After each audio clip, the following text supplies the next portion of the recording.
So, Lufthansa mit dem Blue Sticker.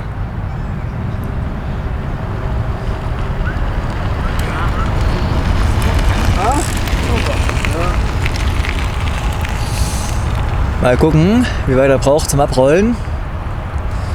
Dürfte eigentlich nicht viel drin haben, weil er kam ja nur aus Berlin.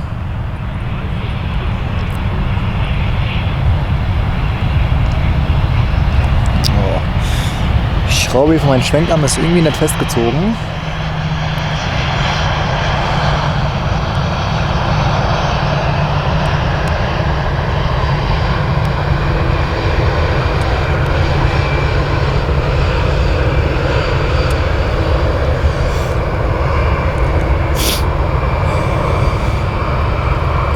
Ne, 330 geht leider über das Hauptareal.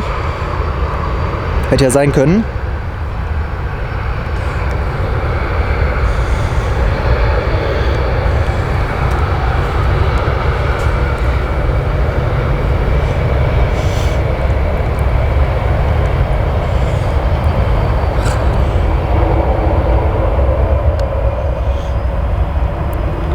Dürfte 26 Jahre alt sein, der Lu.